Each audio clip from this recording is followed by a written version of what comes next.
You're listening to The Secrets of Star Trek, where we discuss the hidden layers and deeper meanings found in all the Star Trek TV series, movies, and more.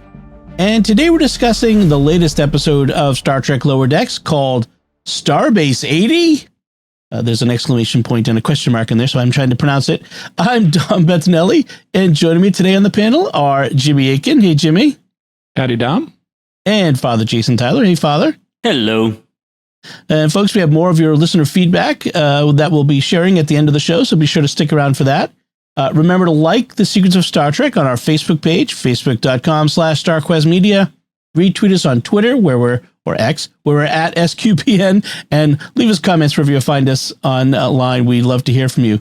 And I want to tell you about another show on the StarQuest Network I'm certain you'll enjoy called The Catholics of Oz, which you can find wherever fine podcasts are found, or at sqpn.com/Oz. So we are talking about Starbase 80. And Jimmy, can you give us a recap of what happens in this episode? This week, the Cerritos arrives at the most dreaded space facility in Starfleet, Starbase 80. Ugh. The reason they're there is that after a mission to a water world, their navigation system is on the fritz, and the cetaceans in Cetacean Ops can't deal with it. Mariner is horrified at returning to Starbase 80 and is convinced that everyone who goes to the station gets cursed. At first, this seems confirmed as members of the Cerritos crew on the station start acting like zombies. But it turns out that it's only the members of the Cerritos crew that are acting like zombies. The personnel of Starbase 80 are fine. It turns out that the Cerritos crew used their comm badges, which Starbase 80 doesn't use, before being zombified. And Mariner is led to realize that something is hijacking their comm badge signals and causing the zombification.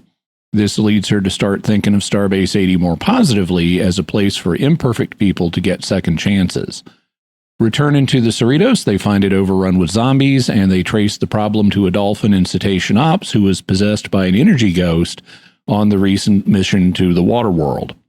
Upon containing it, they discover that the energy ghost is a critical failure point, and containing it undoes all the zombification. And it turns out that the energy ghost was Casper the Friendly Energy Ghost and was just trying to prove to its superiors that it could communicate with corporeal life forms. While all this is going on, Captain Freeman and Ransom go on their own journey, and Captain Freeman also comes to think of Starbase 80 more fondly. She realizes that just as Starfleet doesn't treat the Cerritos with all the respect it deserves, so it doesn't treat Starbase 80 with full respect. So she decides to help the crew of Starbase 80 with the problems that they're facing. The end. Very good. I like the one sentence blurb that the Memory Alpha website wiki gives, which is Ransom uses too much disinfectant gel while Mariner gets paranoid about curses, which we'll get into both of those as we go. But Father, what did you think about this episode? You know, this was a little bit of a letdown episode for me, I think. The first one of the fifth season that I didn't just really get into in the way that I did the others. I was kind of waiting for it to either get interesting or end, and I personally never found it all that interesting. And I think part of it was we've been, this interdimensional shift plot's been building up, and then I don't remember seeing anything in this one that advances that plot at all. So in that way, I think it was a little bit of a letdown for me. How about you, Jimmy? Well, I liked it. I thought it was enjoyable. I thought it missed a few beats, like the water world they went to was something called Piscus 9. And they missed an opportunity. It should have been the same water world they went to in the episode of the original series where Kirk and Spock get turned into fish people. That was the planet Argo. And so, that was kind of a disappointment. But overall, I thought it was fine. I also noticed, there's nothing here about the interdimensional rifts. I mean, maybe there's something buried in the background that I didn't notice, but they didn't call attention to it if there was.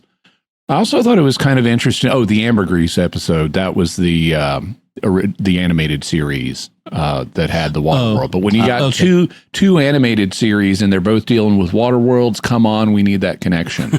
Yep. I was kind of surprised that they had the side plot involving Captain Freeman and Ransom, because normally when we have a side plot, it's to give all of our lower deckers something to do. And here we had 2 upper deckers on their own side plot. So I thought that was kind of different. But there's a lot of fun stuff in it. So for me, I agree with the lack of dimensional rift seems odd choice, but there's plenty of episodes, I guess. For me, when you have something that you talk about a lot off screen, which is like, oh, how scary Starbase 80 is, or in the first season of TNG, how scary the Ferengi are, and then you put it on screen. Finally, it inevitably, because you have to resolve something about it, it makes it less dreaded, and so Starbase 80 will no longer be this dreaded, awful place for unknown reasons. And that was what kind of made Starbase 80 fun, was this idea that for some reason this is like the worst place in Starfleet. Now that you've put it on, depicted it, it kind of loses a little bit, but it's the final season. I guess they want to tie up threads and show things and whatnot. So I get it. So as far as that goes, that's fine. But I liked a lot of the background Easter eggy sort of things in this one. There was a lot of little tidbits here and there. Those. Yeah. And so that was fun. So one of the things that stood out to me right from the beginning was the change in Mariner. We've been talking about how all of the crew has been changing, and Mariner herself is surprised at how much of a gung-ho Starfleet officer she's become. And in a way, Starbase 80 sort of represents the past that she's left behind in a bad part of it, of course. What did you guys think about? Oh, yeah, that was the one thing that I wondered if that is going to be built on in a later episode. Last week we saw Boimler on Kronos kind of being more brave than he had been before because he was getting into all the Klingon stuff. And here we see Mariner getting more responsible, as it were. And so are they building up these two to go back to that other parallel universe that we saw in the first episode of the season, along with Boimler growing out the beard? Do we have these character changes that will more or less enable them to take the place of their counterparts in the other universe? Yeah. The off the wall thing that might be fun is if they end up going back through a portal to the Strange New Worlds verse where they're live action again, and just leave them there, like not make them part of a new series or anything, or another series, just like move them at the end of this series into live action and just let them be. That would be kind of funny to see, that now that you mentioned that. But I do enjoy always seeing cetacean ops. Star Trek, ever since the Search for Whales, has always had this connection to whales and dolphins and stuff. And so Lower Decks has really leaned into it. So it was kind of fun to see they keep calling them whales, but they were dolphins, right? Or are they beluga whales? Well, they didn't say whales in this one.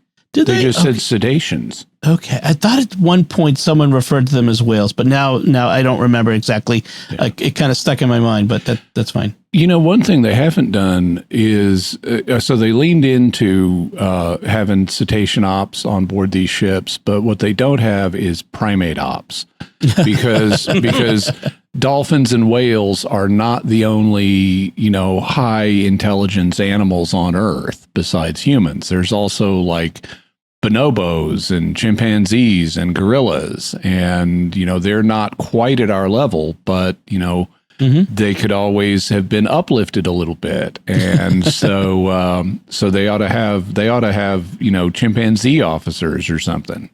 I'd like to see an octopus in there too, because it's turning out octopi are becoming really intelligent, and parrots. That would be funny. By the way, the TARDIS wiki says that they're beluga whales. So okay, yeah, but it's hard to tell. They look like dolphins to us in the animation. So we do get that famous Enterprise series scene where because to get on Starbase 80, they have to put on this disinfectant because it's overrun with what was it? The fleas or something? No. They say, well, there are fleas in this, but they say that they get a message saying the transporters on the station are not safe for organic use, which is horrifying. Yes. And so they have a parody scene about the gel, and Boimler is like inviting Mariner to rub his back, and she's like, no way. Meanwhile, Ransom is way too into the gel and is like carrying it around with him for the rest of the episode and using it for stuff. Yeah, I mean, at one point, Boimler says, to Paul me or something like. Yeah. Which I love the fact that they call out what every fan who saw that series was like. They were way too into that. That was a little weird. The gel, the disinfectant gel. It would have been way weirder if Gene Roddenberry had still been alive. Oh, yes. Gene Roddenberry and his weird proclivities. So there's a whole bunch of things that they do to communicate just how bad a place Starbase 80 is. First thing is just looking at it from the outside. It's a class of starbase an orbital starbase that we've seen before, except it's like rusty. Yeah. Which it wouldn't rust in space, but it still communicates visually something's wrong here. They can't use the transporters to get on board the station. The station is infested with insects. It hadn't been resupplied very much, they say, since the 2260s. So that's the time of the original series. And they have wall panel communicators instead, because they're not set up for shirt comm pop badges. comm badges. Yeah. They don't have replicators for food. Instead, they have a corn dog stand. And with Chad, the corn dog vendor. Yeah. And they love corn dogs. And they actually, after watching this episode, I had corn dogs for dinner that night. But the gravity is inverted in their engineering section, so you're walking on the ceiling. Yeah. They have bat infestations in part of the station. They have a whole bunch of mechanical problems all over the place, and their chief engineer is pretending he's not their chief engineer just to redirect Captain Freeman, so she can go to these different places on the station that need attention. And she's got a high quality modern tricorder that can diagnose the problem. So he's leading her around by the nose so she can fix stuff without admitting who he is. I love the fact that the voice of Jablowski, that character was Stephen Root, the actor Stephen Root, who you may know from News Radio, the old sitcom. He was Martin, the guy with the red stapler in Office Space. He's been in a whole bunch of things. He's a very funny comic actor. And so as soon as I heard the voice, I'm like, I know that voice, because he's got a bit of a Southern accent. And I'm like, I know that voice. Who is that? And so Stephen Root. Also, the station crew is doesn't even have modern uniforms. Right. I was going to say that. Yeah. So like our liaison, Cassia Knox, who's sort of our main representative of the station, she's wearing a uniform that goes all the way back to Enterprise. Yeah. And the others are wearing older uniforms too. And if you notice, like when they first meet the chief engineer in the bridge, it's like based on a original series era bridge with the same kind of buttons and displays and everything. Yep. And the turbo lift. Yeah. Oh yeah. Right. Yeah, they have the handle turbo lifts where you got to turn the handle to tell it where you want to go. Right. Were you going to say, Father? Oh, the sick bay is also like what you would see in the original series. That's right. Yeah. The bio beds with the thing above the head. Yeah. So, of course, there's tons of stuff. There's an arcade, which reminds me of the Promenade on Deep Space Nine. Right. And there's a ton of stuff in the shops in the background. The wiki tells us that there's the gangster hats that Kirk and Spock wore on Sigma Iota 2 in a piece of the action. there's at least 2 copies of Rux clothing from What Are Little Girls Made Of, and a Klingon Defense Force uniform from the TOS era as well. So it's like they really lean into this base being old and having old stuff. And at one point, they ask the shop vendor, how do you get all these, antique clothing and all this antique clothing? And the shop vendor says, well, these are the uniforms of long dead officers. Yes. Well, and then the whole arcade is being run by Akamarians, who apparently the Starfleet made a bad treaty with them, which gave them control of half the station. Yeah. This goes right up there with the Treaty of Algeron, where the Federation agreed not to develop cloaking technology. And it's never really clear what they got in return for making that huge of a concession to the Romulans. Right. The Romulans get it, and the Klingons, but not Federation. Yeah. The bad treaties. So the Akamarians were in Next Gen. Yeah, the Vengeance Factor, and it was another very forgettable episode. Yes, season 3. I had to look it up to remember anything about it, really. Even when I saw the title listed on the wiki, I'm like, what was that one about again? Yeah, there was the 2, like there was the wild sort of pirate-like clans that they were trying to reunite with the more refined people of Akamar itself. And so you had the Sovereign and the whole idea was in the end, we're going to, get the best of both of us. We'll loosen up those uptight planet-based people and we'll civilize those wild clans a little bit. And it was very typical for TNG of that era. But the Akamarians were, these must have been the more clan violent types of the Akamarians, because they were not friendly, at least at first. I did like when Ransom and Freeman, they show up for the first time there and they're like, look what we got here. What is this? Where you think you're going? We're going to the arcade. Oh, it's right over there. Here's some free tokens for the arcade. That was amusing. I like that. They also have some interesting architectural features within the station. Like they have at one point, in order to find the engineer, they're trying to go to the arcade, but instead the broken elevator takes them to Maintenance Labyrinth. Maintenance Labyrinth? Really? They also have stairs on the station, which Ransom is really into. Right. He gets the steps in that way.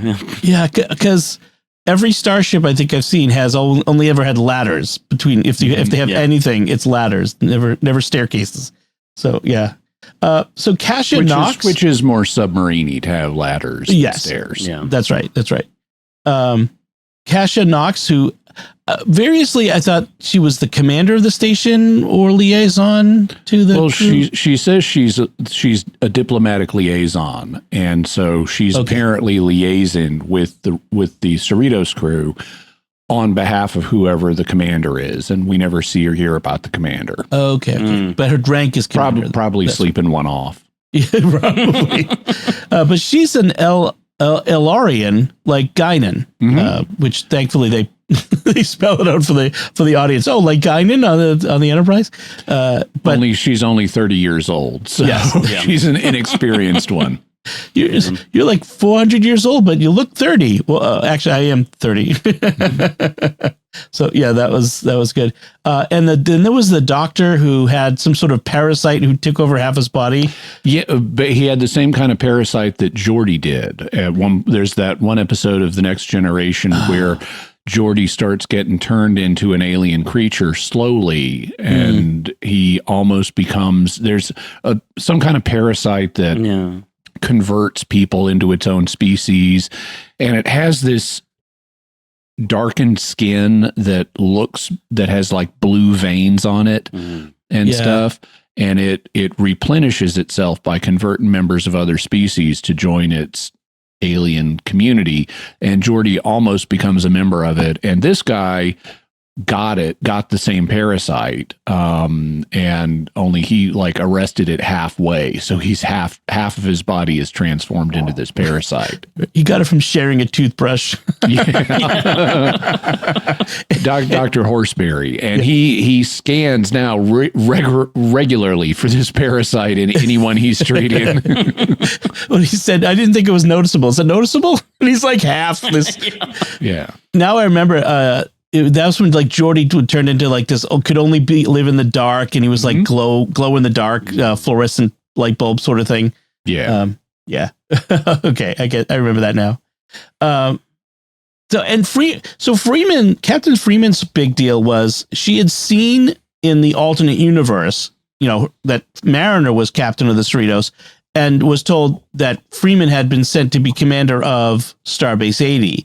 And so I think they were trying to get the idea that she was freaked out about being at Starbase 80 and trying to prove that she didn't belong there, that if she was in command, it wouldn't be this crazy, weird, bad place. Yeah, she said that the alternate version of this got the better of my alternate self, and it's not going to get the better of me.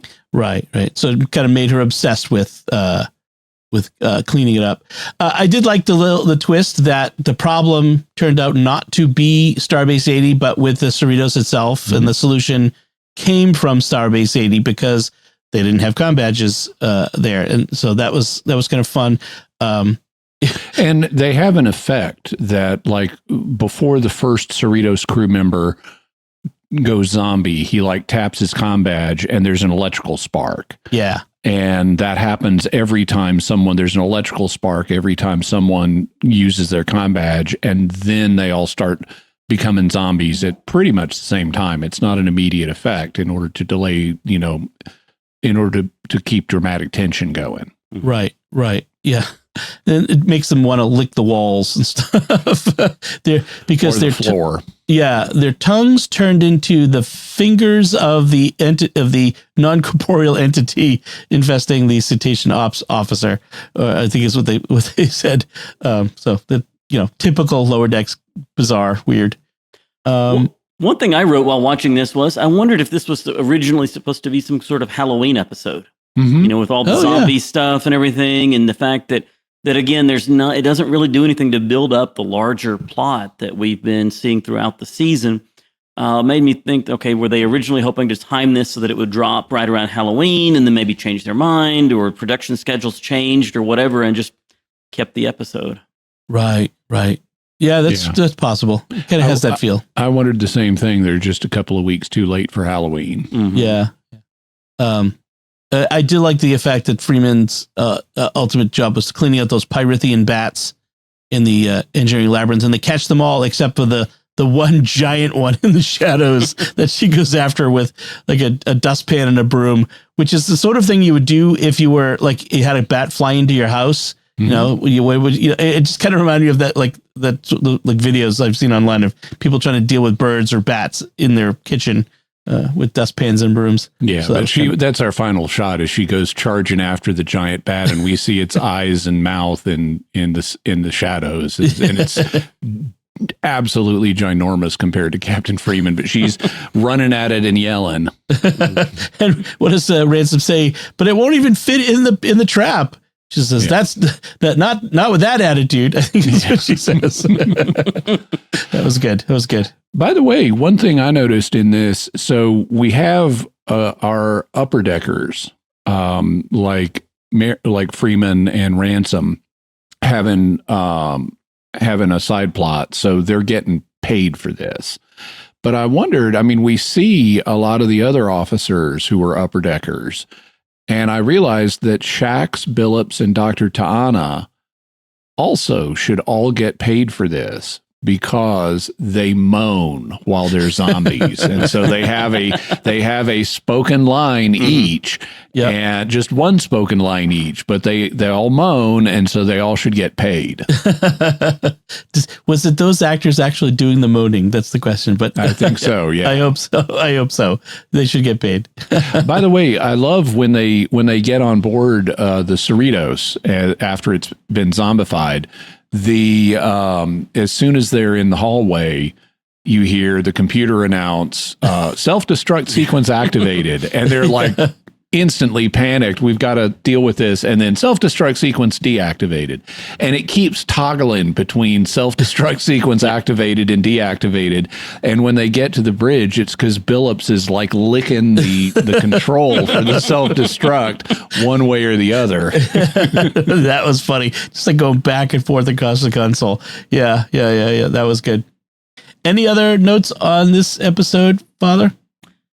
Only other thing I noticed or wrote down was that when my previous parish church had a major bat problem, I should have had Captain Freeman, come out and be the one to get rid of them. But so you literally had bats in the belfry. Literally, yes. And I was gonna say that it cost almost $20,000 to get rid of them. Actually, Wow! Because it was it's an old building with a lot of openings, and because what you've got to do is an endangered species, you've got to put this netting up that lets the bats fly out when they're going to fly out at night to go feeding, basically looking for food, and it lets them fly out but not get back in. So one-way netting. Yeah, bats are great. I have to, just as a tangent, they eat all the mosquitoes and all the nasty bugs. So love your bats, folks. They're actually good for you, and they don't fly into your hair and all the other myths that they have about bats. They do leave their guano on church steps. That can be a problem. But that is a problem. Yes. Jimmy, any other notes on this one? Just a couple. So Clem, the energy ghost, they refer to him as like an anaphasic life form or whatever, but then they also just use the phrase energy ghost. And what they're calling back to is that late Next Generation episode where it's considered one of the worst of Next Gen episodes, where Beverly Crusher's grandmother had the hots for an energy ghost. The worst. And that's where we met anaphasic life forms before. So apparently he's the same class of being as there. I don't know if he's the same species, but yeah, okay. That's another. You'll notice in making these deep cuts, they're doing it to episodes that are not popular, like the Acamarians and stuff like that. Yeah. So they're calling back the little stuff that people would otherwise forget, which is a nice thing to do. Yeah. I noticed also, Father mentioned that Boimler is continuing to grow his beard, and it gets a little thicker every episode. Something occurred to me this episode, which is we've never seen anyone grow a beard on Star Trek in real time. It's always tended to be between seasons. That's true. So like when Jonathan Frakes came back in season 2 of Next Gen with one, he had grown it between the seasons. Same thing with Captain Sisko on Deep Space Nine. Yeah. I think there may have been more of a transition with Geordi, but this is the first time they've actually depicted the process of growing one. Yeah. I can imagine the difficulty with filming live action, especially sometimes they film these episodes out of order even. Right. So that would be tricky. You'd have to do it with makeup, but yeah, it's true. The things you can do with animation. Except it still doesn't look good. No, it's still not there yet. Let's get it a little longer. One bit of trivia, which is a very much lower decky sort of trivia. And now it's just occurred to me, this is the late 24th century. Yeah. You ought to be able to take a pill and grow one overnight. That's true. This is the first Star Trek episode to have both an exclamation point and a question mark in its title. So just there you go. That's lower decks for you. All right. Well, if that's everything we have that time, let's move on to our listener feedback. The first bit of feedback comes from way back when we discussed the TNG episode Angel One. Speaking of not great episodes. Yeah. 810 Productions on YouTube writes, I felt more emotion from Jimmy describing the Toy Story catch-up scene than from the couple of times I'd actually seen it. So, Jimmy, can you explain what was that was about? So, and I'm not surprised because it has special emotional significance for me. One of the things I noticed after my wife passed away was whenever I see resurrections in, film and TV, it can tear me up. And there's a particularly move-in for me, symbolic resurrection at the end of Toy Story, where you have Buzz Lightyear and Woody are about to be left behind by Andy's family. And you have, I won't go through it blow by blow, but you have a scene where it looks like they're going to be left behind, which for toys is the equivalent of death. And then they have this spectacular way of getting back onto the family moving truck and into the family car that it's a symbolic resurrection. And so even symbolic resurrections, if they're well done, can cause me to tear up. And so I described it for reasons I don't remember in our episode on Angel One, but that's what we were referring to. And those kinds of scenes do have a special meaning for me. Now I remember. Yes, that was a nice memory. Then on our recent episode on the Lower Decks, the best exotic nanite hotel, Jacqueline sent in this email. She said, I wanted to listen to your take on Lower Decks and do enjoy a lot of your Star Trek podcasts, but right off the bat, you're going out of your way to say that queer people shouldn't be allowed to exist in Star Trek. There are all kinds of weird sexual stuff in Star Trek going back to the 60s, but two women dating is too much. As a bi woman raised in the church, I will definitely be watching this episode with my daughters. Queer people existing is not an agenda. Well, people who have, and I was the one who kind of commented on this. I didn't say anything like they shouldn't exist. I just said this isn't to my taste to see this plot. They could have left it. So, don't exaggerate what I was saying, I would urge. Having said that, we appreciate your feedback, and, this is a Catholic podcast, and so it has Catholic values. And just because, it's part of human reality that people are fallen, and some people have particular challenges. Just like, in terms of their sexual orientation, it's like some people have a predisposition to alcoholism, or some people have a predisposition to anger management issues. We all have our challenges, and it's not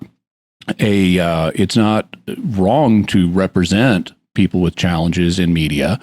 Where it becomes problematic is representing the challenge as something to be celebrated. Like if you're watching, say, a frat party movie and it's celebrating alcoholism, or you're watching some tough guy movie and it's celebrating anger management issues, though that's where it begins to become problematic. Also, there's a question of balance in media, because it used to be 100 years ago that homosexual temptations were referred to as the love that dare not speak its name. But these days, I've heard it described in terms of media as the love that cannot shut up about itself. And if you look on, there is a movement in Hollywood, and this is an agenda, to have representation of people with LGBTQIA plus issues in every single show, and in the main characters in every single show. And this isn't representation. I understand treating things that are part of the human condition as, part of the human condition in media. Otherwise it would be unrealistic. So it's not that I mind any presence of this any more than I mind, any depiction of alcoholism or any depiction of anger management. In fact, those can be productive sources of drama and plot and character development. So it's not that I mind that, but this is celebrating it, and it is way overrepresented. It's like every single show. You cannot get away from this now. And so I just said, it's not to my taste, but I appreciate your perspective, and thank you for offering your feedback. I would also add to Jacqueline's point, we have called out the weird sexual stuff in, especially the Gene Roddenberry stuff in the original series. So, that stuff gets called out too. So it's not just the gay people. Oh yeah, no, there's a lot of Gene Roddenberry weirdness, especially if you watch his spin-off series that was originally meant to be part of the Star Trek universe, Earth 2 or Genesis 2. He made several pilots for it in the 1970s, and he's basically parading his sexual fantasies on the screen. Yeah. So, thank you, Jacqueline, for the feedback, though, and giving us this opportunity to clarify. And so now that wraps up our feedback. And so we'd like to take a moment now to thank our patrons who make it possible for us to create the Secrets of Star Trek, including Patrick O., Mary C., Tina J., John G., and Liz D. Their generous donations at sqpn.com/give make it possible for us to continue the Secrets of Star Trek and all the shows at StarQuest, and you can join them by visiting sqpn.com/give. This StarQuest show is also brought to you by Exodus 90 and the Exodus 90 app. Men, we are called to share the hope and joy of Jesus Christ. Our family, friends, and community desperately need us to imitate our Lord to be radically present and available. What if you intentionally live this Advent season differently, focused not on buying Christmas presents, but sharing the loving presence of Jesus Christ? We want to invite you to join us on the Exodus 90 app and break out of the religion of the world. Join the men of Exodus 90 and Monsignor James Shea, president of the University of Mary, who's our spiritual guide for Advent this year on the Exodus 90 app. Together, we will rediscover the hope that God lays out for us in the coming of his Son into the world. Go to exodus90.com/SQPN to learn more about Advent on the Exodus 90 app. That's exodus90.com/SQPN to join men from around the world this Advent starting December 1st. Be radically free in Jesus Christ this Advent. And that's it from us this time. We'd love to know what you thought of Starbase 80. Let us know by commenting on the show at sqpn.com/trek or our Facebook page, facebook.com/StarQuestMedia. Send an email to trek@sqpn.com or visit our Discord community at sqpn.com/Discord. And by the way, if you've tried to get to our Discord community through that link and got an expired notice or something, try again. The way Discord does these links is they expire every once in a while and you have to renew them. It's really annoying. I wish they would fix that. But in any case, if you've tried before, you couldn't get in, try again. We'd love to have you over there. And you can also watch The Secrets of Star Trek on our YouTube channel at youtube.com/StarQuestMedia. And we'll be back next time when we'll be discussing the next new episode of Star Trek Lower Decks. So until then, Jimmy Akin, thank you for joining me and sharing The Secrets of Star Trek. Thank you, and live long and prosper. And Father Jason Tyler, thank you as well. Thanks, Dom. And once again, I'm Dom Bettinelli. Thank you for listening to The Secrets of Star Trek on StarQuest. And remember, Chad lives to dog another day.